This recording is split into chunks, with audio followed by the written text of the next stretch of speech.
One thing I love about sports is we just into it. We love it.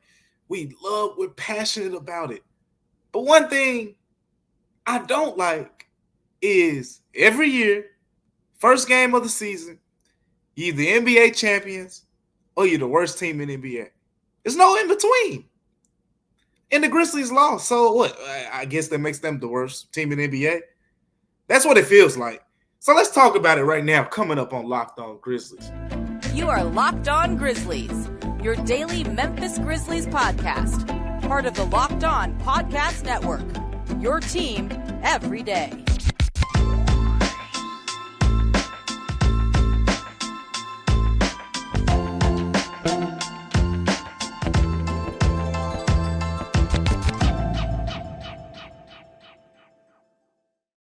What's going on, everyone, and welcome back to Locked On Grizzlies. I am your host today, Damichael Cole, beat writer of the Commercial Appeal right here in Memphis, Tennessee. I appreciate you for tuning in of this episode of Locked On Grizzlies with me today, going solo without my co-host Joe Mullinax. So I got you taken care of because we got a lot to talk about, recapping last night's game between the Grizzlies and the Pelicans. The Grizzlies lost the game 111-104. A lot of ugly things for the game. But you know what? As I said in the opening, people tend to have a lot of bold statements from one game. I don't know how that works, but it happens. But I nonetheless, I have a lot of things that I can take away from this game.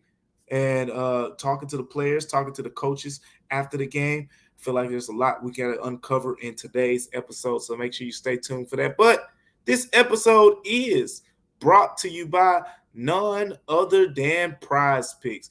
PrizePicks is the easiest and it's the most exciting way to play daily fantasy sports. Go to prizepicks.com/lockedonnba and use the code, all lowercase, LOCKEDONNBA for a first deposit match of up to $100. So make sure you take advantage of that over there on PrizePicks. Speaking of taking advantage of, the Grizzlies were missing Morant. They were missing Steven Adams. They were missing Santi Aldama. Missing Brandon Clark. We're not going to really hover on the fact that they were missing Brandon Clark and Morant. Knew that was going to happen for a while today. As of today is what, Thursday? As recently as Sunday, they didn't know that Steven Adams wasn't going to be available. They didn't know that Brandon Clark wasn't going to be available. So guess what? After the game, the guys did not make excuses, but Xavier Tillman acknowledged the fact that, yeah, there are some adjustments that you have to take into account when you think, oh, we're going to have Steven Adams and Santi Aldama, and then boom, Xavier Tillman and Jaren Jackson Jr. are the only two players staggering the minutes at center over the full entirety of a 48-minute game. We went from talking about the Grizzlies having one of the deepest rotations at power forward and center to them basically using two guys to rotate in between those spots. And David Roddy got some small ball for a run as well. But Xavier Tillman and Jaren Jackson Jr. rotated at center. No one else played center. It was those two guys throughout the entirety of the game. And this wasn't the plan. This wasn't how Taylor Jenkins drew it up. But nonetheless, there are a lot of things that we could talk about went wrong in this game. The Grizzlies shot 12 of 43 from three-point range. Desmond Bane was cooking, right? 31 points, 5 rebounds, 5 assists for Desmond Bane. But no one else really seemed to find it. Xavier Tillman had 17 points and 12 rebounds, but he also shot 7 of 16 from the field, which it's fine if you're a guard. But, a guy, Xavier Tillman, who does most of his work around the rim, you probably want that percentage to be over 50%. But that's just picking hairs because he was one of the better Grizzlies players on the night on yesterday. But, Zaire Williams, 9 points, 1 of 3 3-point shooting. Jake LaRavia and David Roddy off the bench combined, I think 1 of 5 on 3-pointers. Derrick Rose made a couple 3-pointers for you, but still did not have the most efficient shooting night, at the office. The Grizzlies just didn't get enough support. They didn't get enough support from the guys. We already talked about the fact of missing Steven Adams and Santi Aldama.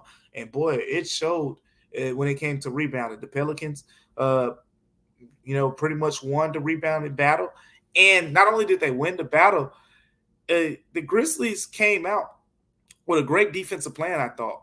They held Zion Williamson in check for most. I know he dunked on Jaren Jackson Jr. Jaren blocked him too, so he kind of evened out. But the Grizzlies had the plan of Xavier Tillman Sr., guarding Zion, and using his physicality, using his strength. And when Zion would drive the ball, they would crowd him. Mainly Jaren coming over, getting the blocks and things like that, with his help defense. But with Xavier Tillman Sr. battling Zion Williamson, that meant that Jaren Jackson Jr. was matched up against Jonas Valanciunas. And look, you're a Grizzlies fan. Unless you're a new Grizzlies fan here, I don't have to tell you how strong Jonas Valanciunas is. So with that being said, it was a tough matchup for Jaren, and he struggled for a while. 1 rebound for Jaren Jackson Jr. at halftime. 0 points, by the way. 0 points, 1 rebound. He finished the game with 9 points and 4 rebounds, I think it was. So he has to build on that performance. We're gonna talk more about Jaren Jackson Jr. in the next segment. We'll get more deeper into what happened with him. But this segment, I just want to talk about the vibes around the team, because everyone tends to say, "Oh man, I saw people saying things like, the people that were projecting the Grizzlies to be a play-in team, they were right." How do you know that? Is this Marcus Smart's second game with the Grizzlies? First regular season game? As Zaire Williams told me, there's a chemistry that has to come into play here. He's learning to play with, Marcus Smart pretty much on the fly right now. Then there's the new offense that the guys are getting adjusted to. These aren't excuses. This is just simply stating the facts. Because guess what? You've been listening to Locked On Grizzlies. If these things that we saw in this first game, if they become trends, if they become patterns, then guess what? I'm going to be the first person that you hear on here saying, "Hey, that's a problem. The Grizzlies need to address this, or they're going to fall behind other teams." The rebounding wasn't pretty today, but, we'll see where they go from here. We'll see what adjustments they make. As Xavier Tillman said before the game, he said you kind of want to get the mistakes out of the way early, the first couple games, so you can know what you need to do to correct them. And that's kind of how you can assess this first game. Don't put too much stock in it, because at the end of the day, Luke Kennard shot 0 of 5 on 3-pointers. I bet you can count on one hand how many times that's going to happen this season. And this guy led the league in 3-point shooting the last 2 seasons. Shot 0 of 5. And speaking of Luke Kennard, while we on topic with him, he left the game late third quarter with the bloody nose. Taylor Jenkins said that he was being reevaluated after the game. So we'll have more of an update on him potentially in the next episode coming up. But the vibes around the team were good. I was in the locker room for a little bit with Marcus Smart, Jaren Jackson Jr., talking to those guys, and just talking. And, they basically were saying what you'd expect NBA players to say. Like, man, look, it's 1 game of 82. Marcus Smart even said, "Look, I've been doing this a long time, and I ain't ever seen a team win the championship off the first game." I was like, yeah, you're right. It's never happened before. He said the day that happened, he might quit. He quit playing basketball. And guess what? You don't have to worry about him quitting, because the team will never win a championship by winning the first game of the season. So just breathe. There's a lot of adjustments that have to be accounted for with this new Grizzlies lineup, with this new Grizzlies team. And I get it, because guess what? It would be easy for me to say, man, we did all this talking about rebounding in the offseason, and guess what? The Grizzlies didn't rebound the ball great in this game. Taylor Jenkins even said it wasn't good enough, to win. We did a lot of talking about how the Grizzlies need to improve the shooting. Not only just, in the preseason. Not only in the offseason did we talk about it. We talked about it in the preseason when the Grizzlies kept struggling to shoot the basketball. And guess what? They struggled to shoot the basketball in the first game. But I want to see. You got to give them some time. It's a new lineup. It's a new offense. Let's see how it plays out. Let's see what trends develop. Some of these things is going to turn out there were anomalies. Jaren Jackson Jr. is not going to average 9 points for the rest of the season. I can pretty much guarantee you that. Luke Kennard is not going to shoot 0% from three-point range, for the rest of the season. And it's the other way, too. Desmond Bane might not average 31 points. Xavier Tillman might not average 17 and 12. But with all that being said, the point is things are going to kind of go to the mean. So just be patient. Got to build up a sample size, 2, 3, 4, 5, 6, 7 games. And then we're going to revisit some of these things that were really concerning in this game, and then we'll dive deeper into them. Speaking of diving deeper into what's going on here, we got to figure out what's going on with Jaren Jackson Jr. in that first game. We're going to talk about it next, coming up on Locked On Grizzlies. But before we get to that, we got to talk to you about none other than PrizePicks. PrizePicks is the place to go right now to take advantage of the great opportunities that we have for you over at PrizePicks. Look, here's the thing about PrizePicks. PrizePicks is the largest independently owned daily fantasy sports platform in North America. It's the easiest and the most exciting way to play daily fantasy sports. If you're just up against the numbers, instead of battling all these people and thousands of players and the pros and the sharks, you can pick more than, or you can just go with less than. You can say, you could do 2 to 6 player stat projections. And all you got to do from that point is just watch the money come in, because the winnings are going to roll in at that point. All you got to do is take advantage of this great opportunity. What you need to do is go to prizepicks.com/LockedOnNBA. And remember, Locked On NBA is in all lowercase, LOCKEDON NBA. And use the code Locked On NBA for a first deposit match of up to $100. Again, prizepicks.com/LockedOnNBA. Use the code LockedOnNBA and you get a first deposit match of up to $100. Make sure you take advantage of that great opportunity, because look, you don't want to miss it, man. You really, really, really don't want to miss it. But this episode is also brought to you by the one and only Ibotta. Here's the thing about Ibotta. How does free Thanksgiving sound? This year, Ibotta is here to give you cash back and help make sure your Thanksgiving table is complete. Because at the end of the day, look, man, who wants turkey if you can't get the gravy with it? I know I don't. I know I like my turkey with a little bit of gravy with it. So guess what? Starting November 1st, for the 4th year in a row, Ibotta is giving 100% cash back on your Thanksgiving feast. All you have to do is just add the offers in the app to redeem for everything you need to make your Thanksgiving feast complete this year. All you got to do is shop at your favorite retailers and upload your receipt, and Ibotta is going to take care of you. Now all you got to do is download the app right now. Download the Ibotta app. Ibotta is IBOTTA. Download the app now and use the code LOCKED, LOCKED, all lowercase, to get 100% cash back on your Thanksgiving dinner, starting on November 1st. Coming up next on Locked On Grizzlies, we're going to talk about Jaren Jackson Jr. He didn't have a great game, so we got to get into it. So stay tuned for that. Coming up on Locked On Grizzlies. Welcome back to Locked On Grizzlies, everyone. I am your host, Damichael Cole, beat writer for the Commercial Appeal right here in Memphis, Tennessee, recapping the Grizzlies' 111-104 loss to the New Orleans Pelicans on last night. And quite frankly, it wasn't pretty. The Grizzlies, they kept fighting. Got to give them credit. I mean, the Pelicans were throwing some haymakers. They were going up double digits, and next thing you know, the Grizzlies just kept fighting. They kept fighting. And talking to Xavier Tillman Sr. after the game, he was like, man, we couldn't get over the hump. They were right there. And let's just call a spade a spade. One reason the Grizzlies couldn't get over the hump is because one of the players that they're depending on the most, Jaren Jackson Jr., did not play like a guy who was an all-star last season. Jaren Jackson Jr. struggled. But I don't think his performance was as bad as the numbers looked. I don't think so. Well, let me tell you why. Number one, he finished with 3 assists. Let me get into how that happened. Talking to Taylor Jenkins after the game, Xavier Tillman, Jaren Jackson Jr. himself, and a lot of people were talking about how the defense is pretty much crowded, Jaren. We talked a lot about this new offense, right? In the preseason, if you watch the Grizzlies, we saw Jaren get kind of a lot of running head starts, a lot of opportunities from the top of the key where he could dribble, go off the dribble, and go into the teeth of the defense with his 6'11", 260-pound frame. and either draw fouls, draw contact, or finish at the rim. And he was doing a decent job of that in the preseason. But in this game, the Pelicans basically said, we ain't letting it happen.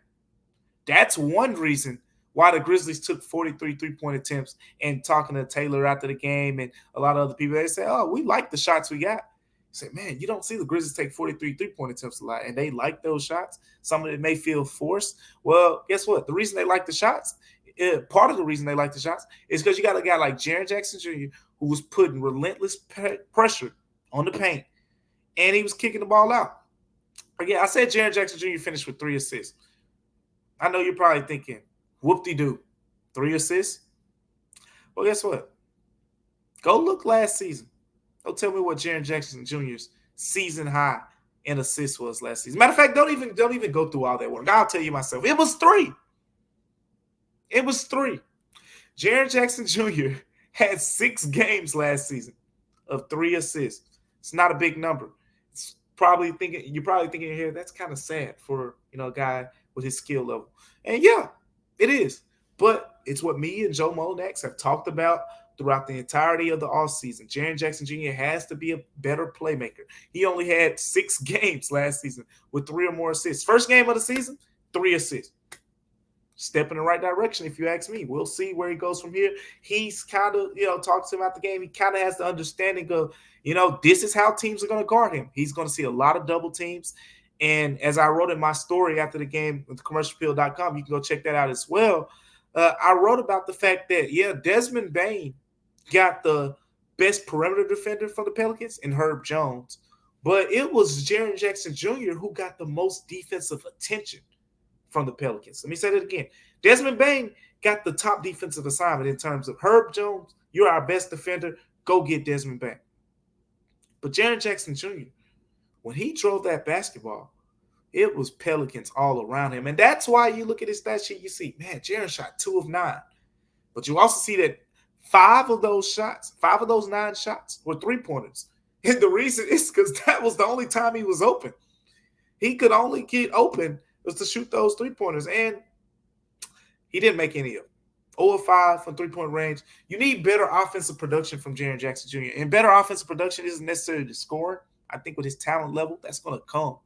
You don't worry about, him, necessarily as a scorer. You just need better, efficient play. You need him to out of those double teams to be able to attack. You need him to get to the free throw line a little bit more. I know a couple people felt like he got hit some and a couple calls didn't go his way.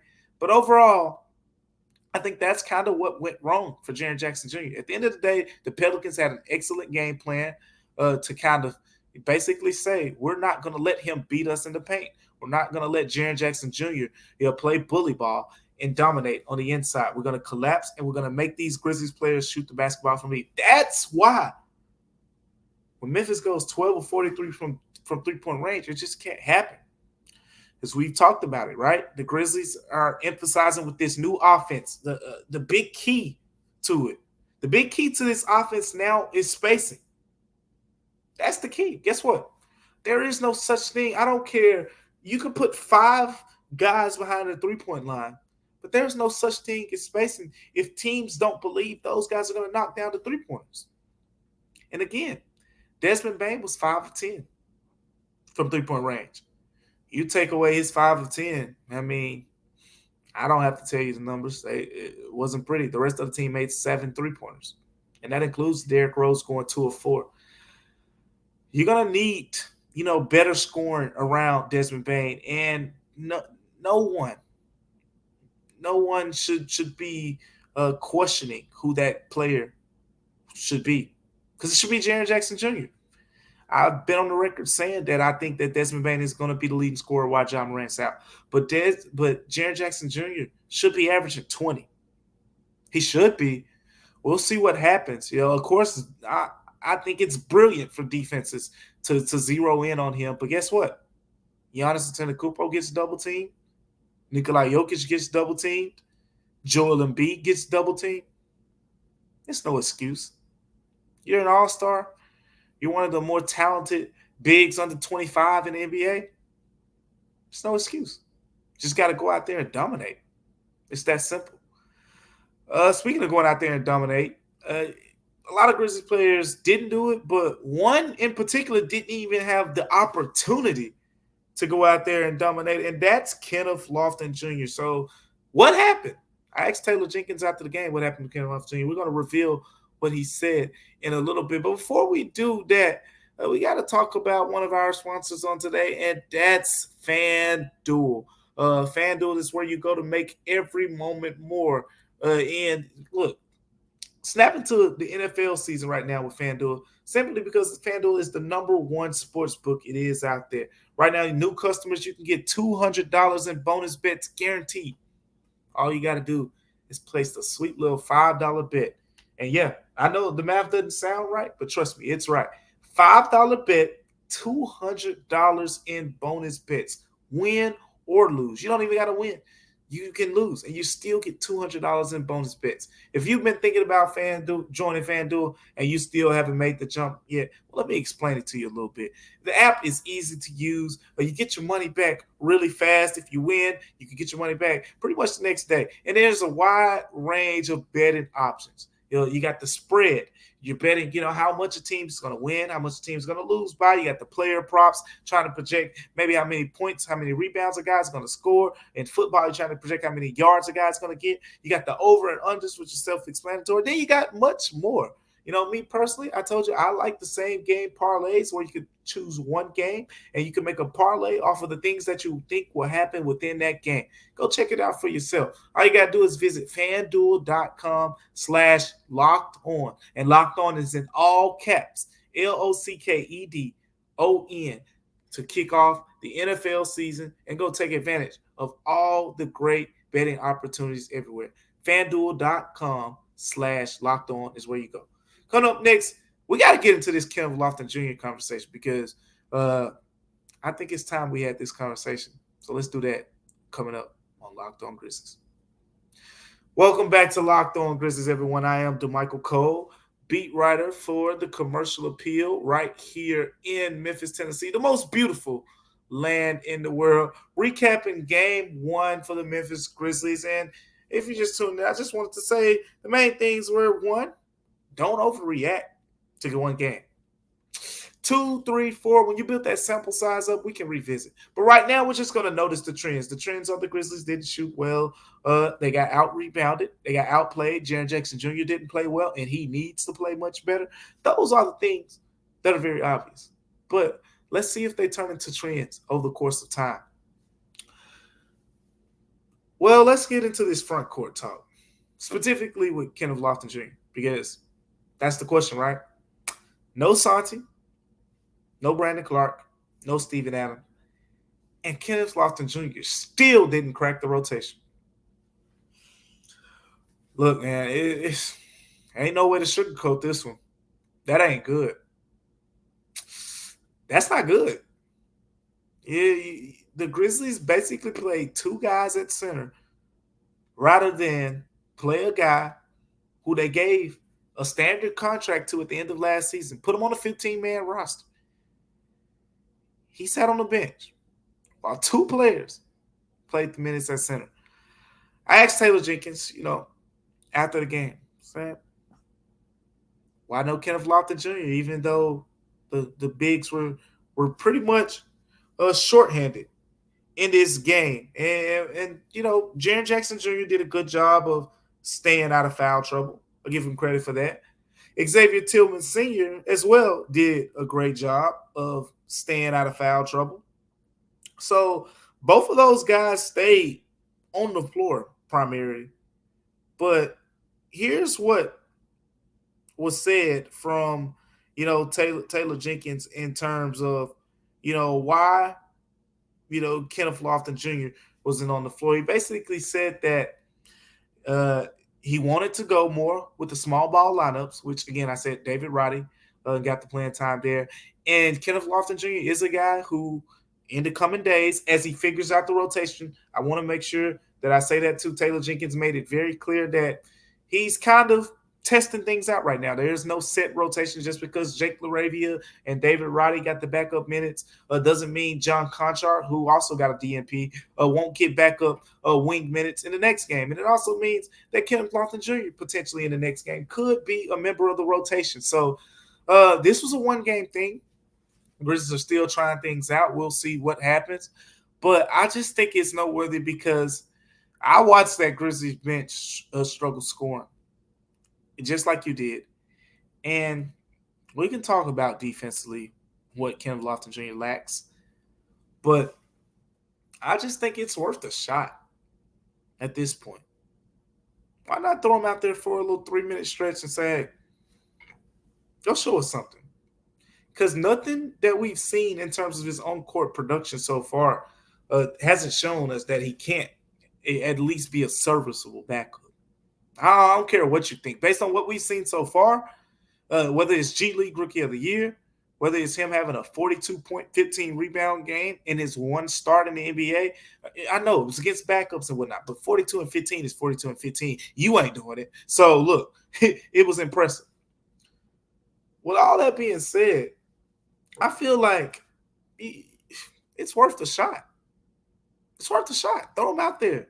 See if he can provide something. We've seen it last year. Remember that Spurs game where the Grizzlies struggled?